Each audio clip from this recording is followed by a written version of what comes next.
오늘 우리가 함께 통독하게 되실 로마서 8장에서 11장의 내용은 이러합니다.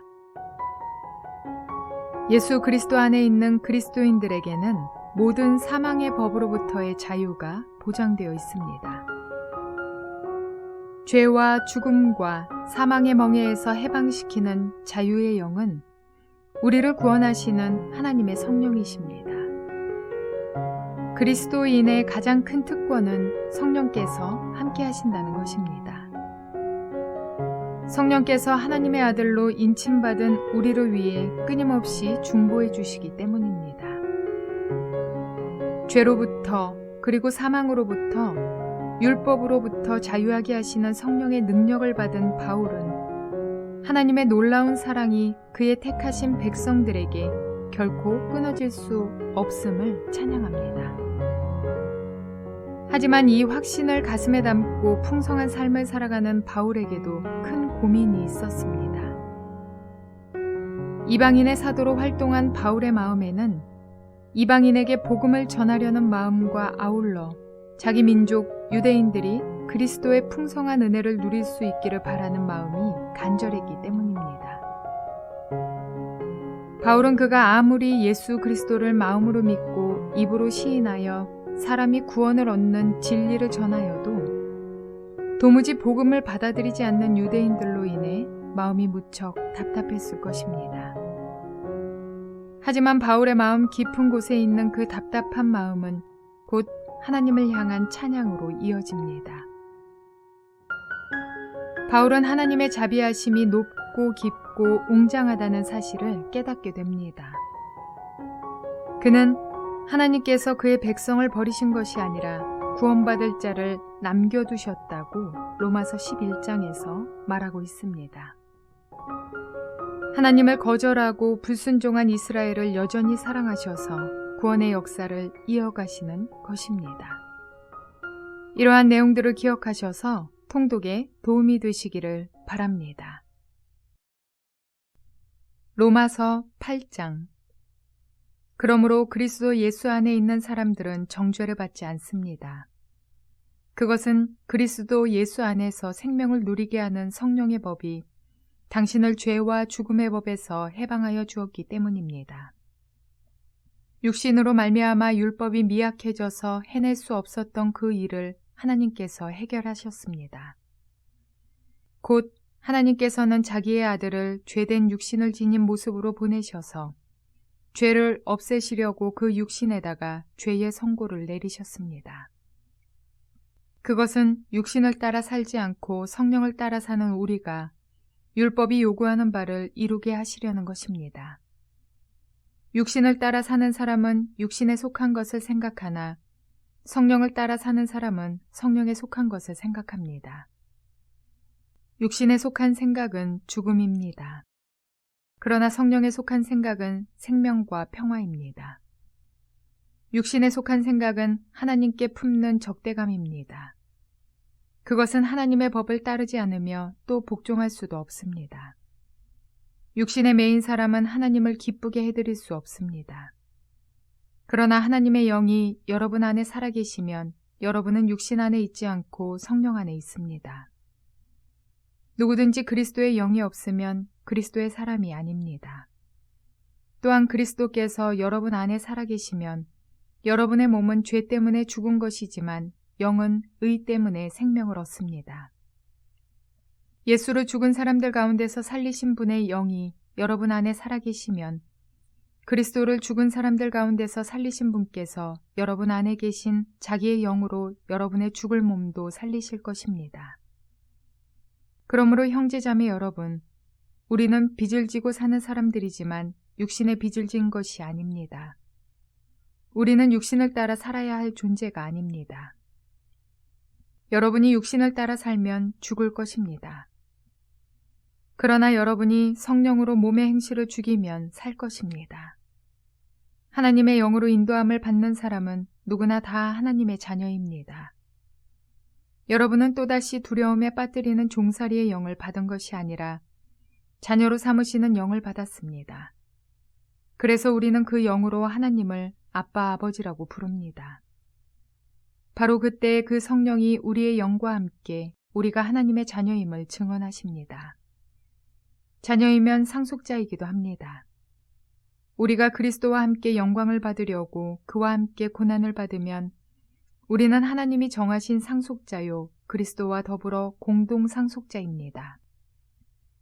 현재 우리가 겪는 고난은 장차 우리에게 나타날 영광과 견주면 아무것도 아니라고 나는 생각합니다.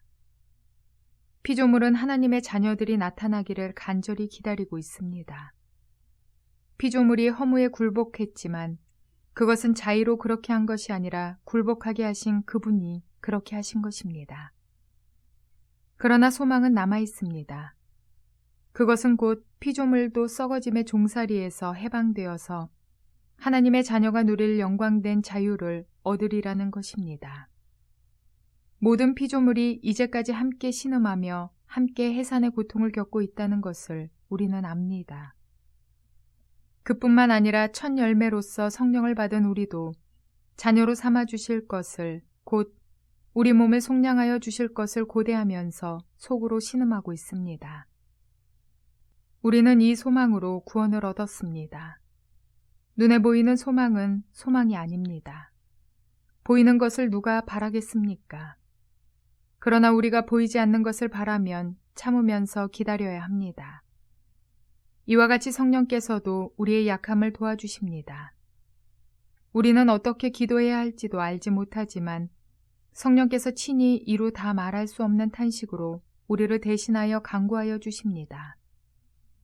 사람의 마음을 꿰뚫어 보시는 하나님께서는 성령의 생각이 어떠한지를 아십니다. 성령께서 하나님의 뜻을 따라 성도를 대신하여 간구하시기 때문입니다. 하나님을 사랑하는 사람들, 곧 하나님의 뜻대로 부르심을 받은 사람들에게는 모든 일이 서로 협력해서 선을 이룬다는 것을 우리는 압니다. 하나님께서는 미리 아신 사람들을 택하셔서 자기 아들의 형상과 같은 모습이 되도록 미리 정하셨으니 이것은 그 아들이 많은 형제 가운데서 맏아들이 되게 하시려는 것입니다. 그리하여 하나님께서는 이미 정하신 사람들을 부르시고 또한 부르신 사람들을 의롭게 하시고 의롭게 하신 사람들을 또한 영화롭게 하셨습니다. 그렇다면 이런 일을 두고 우리가 무엇이라고 말할 수 있겠습니까? 하나님이 우리 편이시면 누가 우리를 대적하겠습니까? 자기 아들을 아끼지 않으시고 우리 모두를 위하여 내주신 분이 어찌 그 아들과 함께 모든 것을 우리에게 선물로 거저주지 않으시겠습니까? 하나님께서 택하신 사람들을 누가 감히 고발하겠습니까? 의롭다 하시는 분이 하나님이신데 누가 감히 그들을 정죄하겠습니까? 그리스도 예수는 죽으셨지만 오히려 살아나셔서 하나님의 오른쪽에 계시며 우리를 위하여 대신 간구하여 주십니다. 누가 우리를 그리스도의 사랑에서 끊을 수 있겠습니까? 환난입니까? 공고입니까? 박해입니까? 굶주림입니까? 헐벗음입니까? 위협입니까? 또는 칼입니까? 성경에 기록한 바 우리는 종일 주님을 위하여 죽임을 당합니다. 우리는 도살당할 양과 같이 여김을 받았습니다. 한 것과 같습니다. 그러나 우리는 이 모든 일에서 우리를 사랑하여 주신 그분을 힘입어서 이기고도 남습니다. 나는 확신합니다. 죽음도 삶도 천사들도 권세자들도 현재 일도 장래 일도 능력도 높음도 깊음도 그 밖에 어떤 피조물도 우리를 우리 주 예수 그리스도 안에 있는 하나님의 사랑에서 끊을 수 없습니다. 로마서 9장. 나는 그리스도 안에서 참말을 하고 거짓말을 하지 않습니다. 내 양심이 성령을 힘입어서 이것을 증언하여 줍니다. 나에게는 큰 슬픔이 있고 내 마음에는 끊임없는 고통이 있습니다. 나는 육신으로 내 동족인 내 결애를 위하는 일이면 내가 저주를 받아서 그리스도에게서 끊어질지라도 달게 받겠습니다. 내 동족은 이스라엘 백성입니다. 그들에게는 하나님의 자녀로서의 신분이 있고 하나님을 모시는 영광이 있고 하나님과 맺은 언약들이 있고 율법이 있고 예배가 있고 하나님의 약속들이 있습니다. 족장들은 그들의 조상이요 그리스도도 육신으로는 그들에게서 태어났습니다. 그는 만물 위에 계시며 영원토록 찬송을 받으실 하나님이십니다. 아멘. 그러나 하나님의 약속의 말씀이 패했다고는 할 수 없습니다. 이스라엘에게서 태어난 사람이라고 해서 다 이스라엘 사람이 아니고 아브라함의 자손이라고 해서 다 그의 자녀가 아닙니다. 다만 이삭에게서 태어난 사람만을 너의 자손이라고 부르겠다 하셨습니다. 이것은 곧 육신의 자녀가 하나님의 자녀가 되는 것이 아니라 약속의 자녀가 참 자손으로 여겨지리라는 것을 뜻합니다. 그 약속의 말씀은 내년에 내가 다시 올 때쯤에는 사라에게 아들이 있을 것이다 한 것입니다.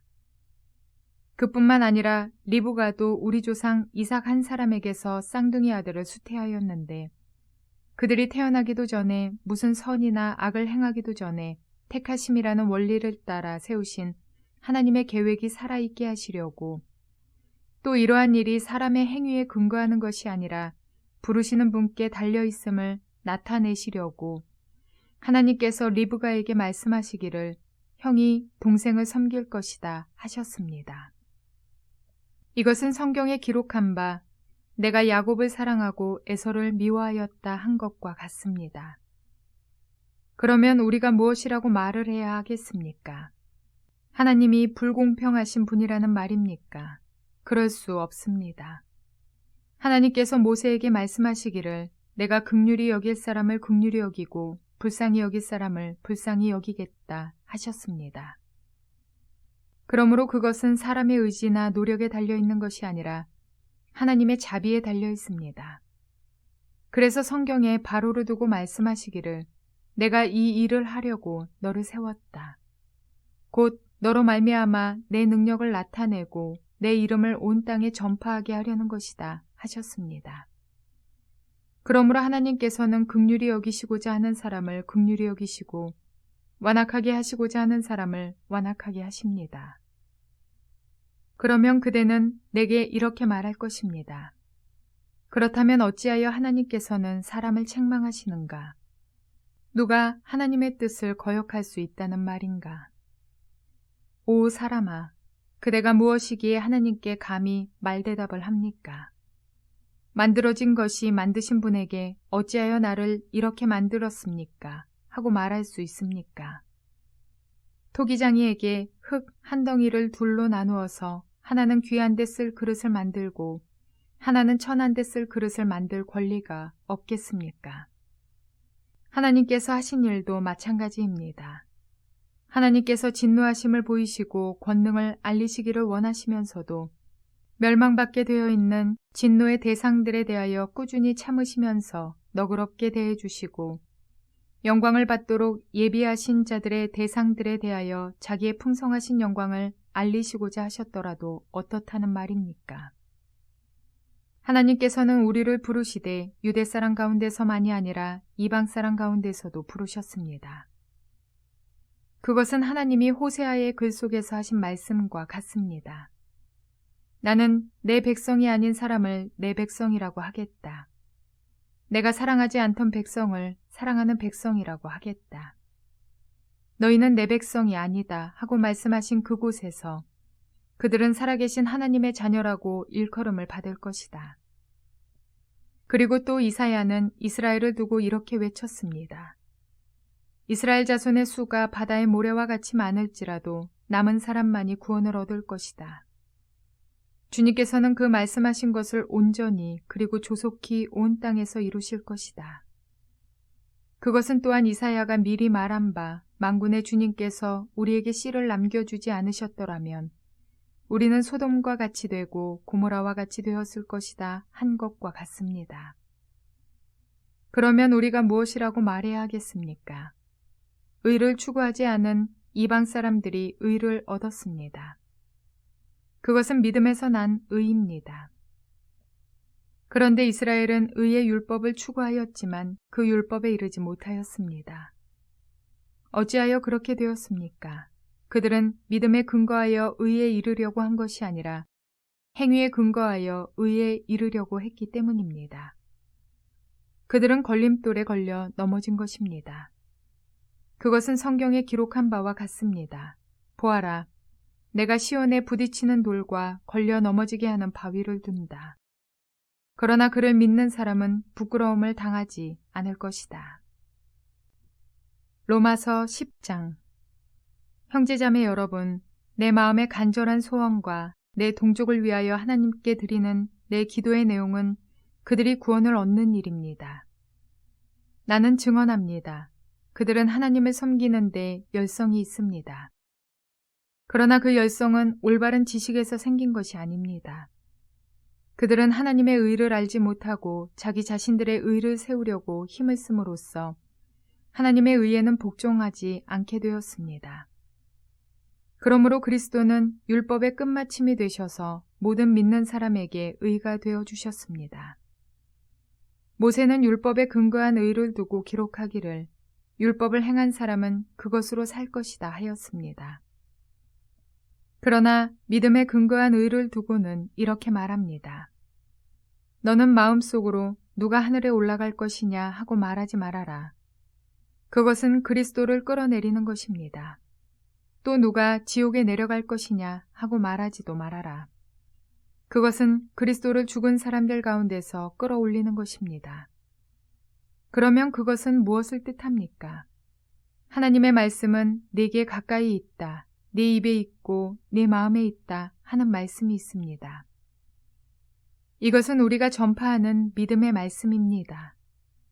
당신이 만일 예수는 주님이라고 입으로 고백하고 하나님께서는 그를 죽은 사람들 가운데서 살리신 것을 마음으로 믿으면 구원을 얻을 것입니다. 사람은 마음으로 믿어서 의에 이르고 입으로 고백해서 구원에 이르게 됩니다. 성경은 그를 믿는 사람은 누구나 부끄러움을 당하지 않을 것이다 하고 말합니다. 유대 사람이나 그리스 사람이나 차별이 없습니다. 그는 모든 사람에게 똑같이 주님이 되어주시고 그를 부르는 모든 사람에게 풍성한 은혜를 내려주십니다.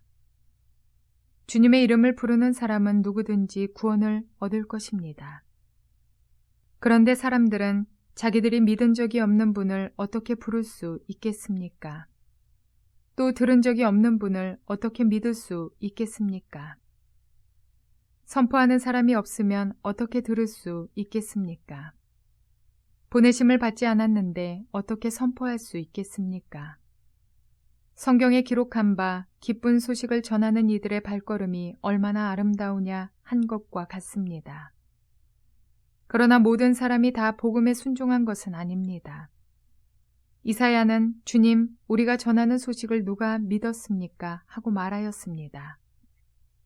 그러므로 믿음은 들음에서 생기고 들음은 그리스도를 전하는 말씀에서 비롯됩니다. 그러면 내가 묻습니다. 그들은 들은 일이 없습니까? 물론 그렇지 않습니다.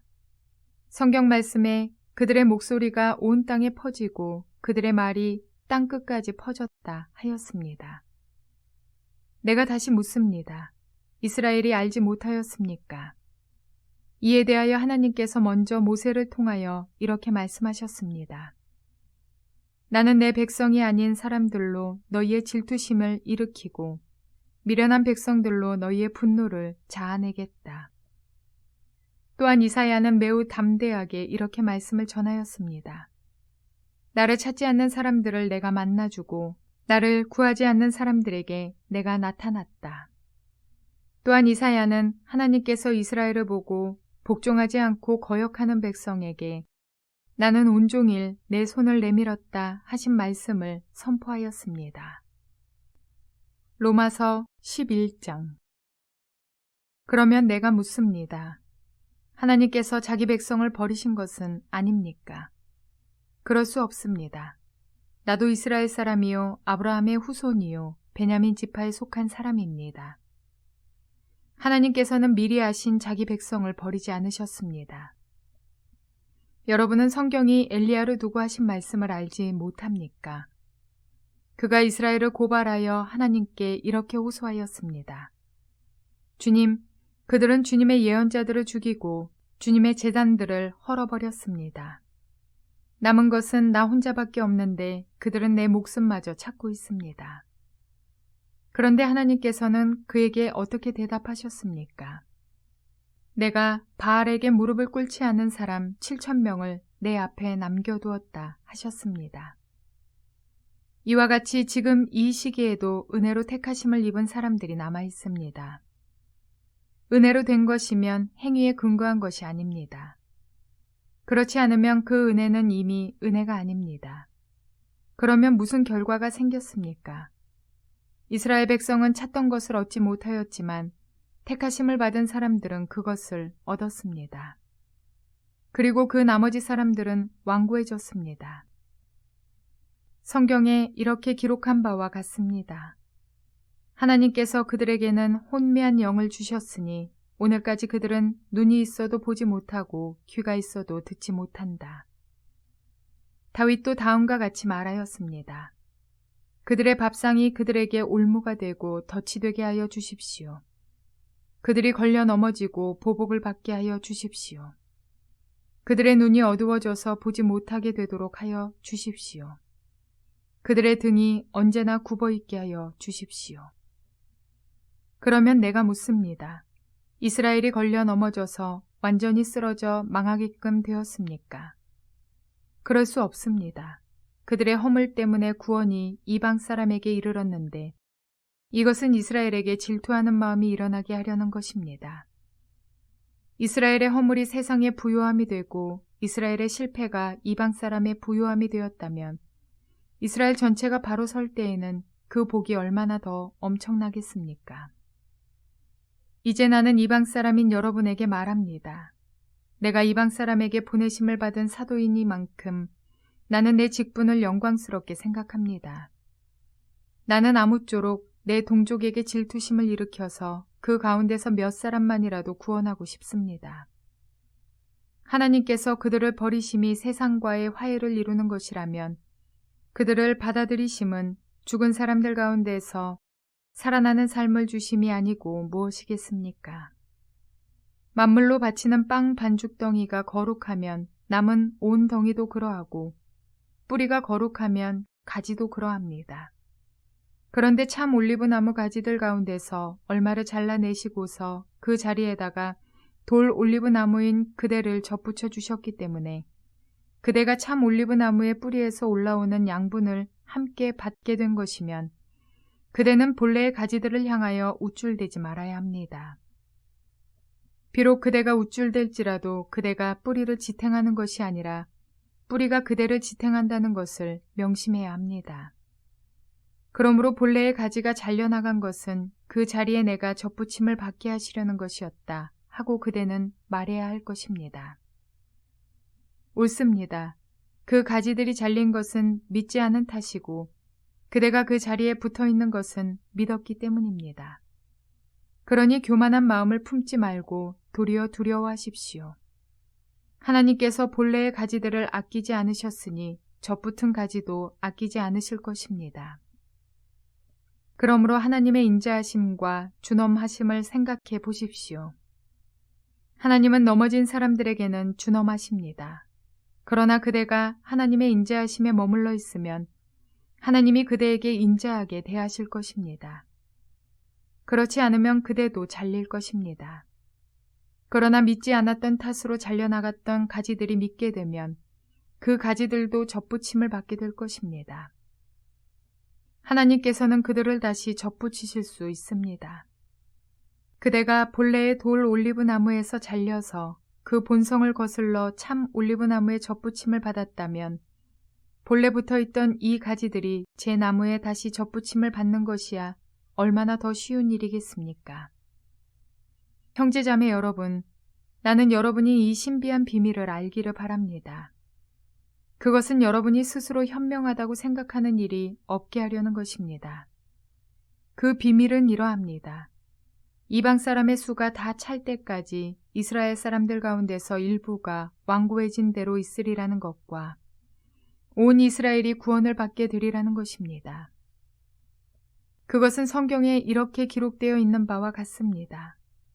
구원하시는 분이 시온에서 오실 것이니 야곱에게서 경건하지 못함을 제거하실 것이다.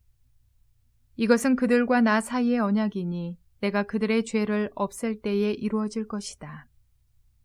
복음의 관점에서 판단하면 이스라엘 사람들은 여러분이 잘 되라고 하나님의 원수가 되었지만 택하심을 받았다는 관점에서 판단하면 그들은 조상 덕분에 하나님의 사랑을 받는 사람들입니다.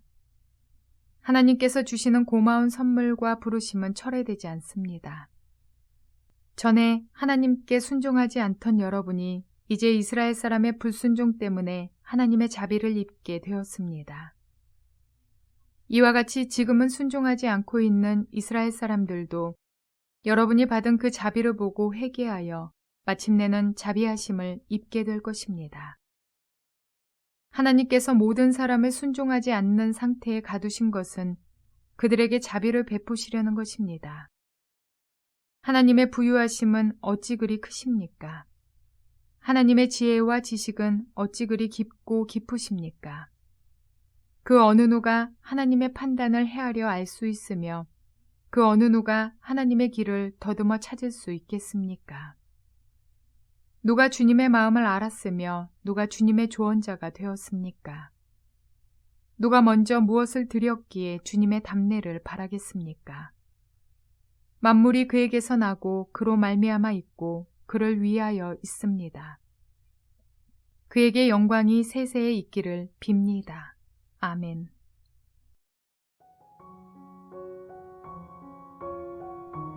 바울은 이방인의 사도이지만 이스라엘의 구원도 염려에 두고 있습니다. 로마서를 꼼꼼히 읽어보면 동족이 구원받기를 소원하는 그 바울의 마음이 잘 느껴집니다. 이방인의 사도로서 바울은 유대인과 이방인에 대한 뜨거운 구원 열정을 지닌 하나님의 사람이었습니다. 그래서 바울은 돌 감람나무와 참 감람나무의 비유를 통해 이스라엘을 설명합니다. 돌 감람나무인 이방인은 참 감람나무인 유대인에 의해 접붙임을 받고 자라게 된다는 것입니다. 따라서 참 감람나무인 이스라엘이 없다면 돌 감람나무인 이방인이 접붙임을 받을 수 없습니다. 참 감람나무인 이스라엘은 돌 감람나무인 이방인들에게 영양분을 공급해주는 뿌리와 통로의 역할을 합니다. 이스라엘이 그 뿌리와 통로의 역할을 온전히 잘 수행한 것은 아니지만 하나님께서는 그들을 사용하셨습니다.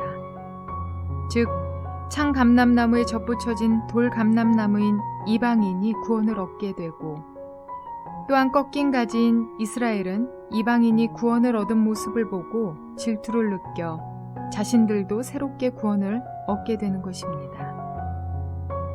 이 모든 섭리가 하나님의 놀라운 계획 가운데 있습니다. 이와 같이 먼저 믿는 자들은 나중 믿는 자들에게 영양분을 공급해주는 통로의 역할을 해야 합니다. 그런데 먼저 믿는 자들이 나중 믿는 자들보다 못해질 때가 얼마나 많은지 모릅니다. 시간이 지날수록 은혜를 까먹고 첫사랑을 잃어버리고 머리로 아는 그리스도인들이 되어 세상과 연합합니다. 그렇더라도 우리 주님은 나중된 자들의 믿음과 형통함을 통해 질투를 느껴 새롭게 하시는 분이십니다. 그러므로 우리는 바울과 같은 마음으로 유대인과 이방인들 모두를 향해 뜨거운 구원 열정을 지닌 자들이 되어야겠습니다.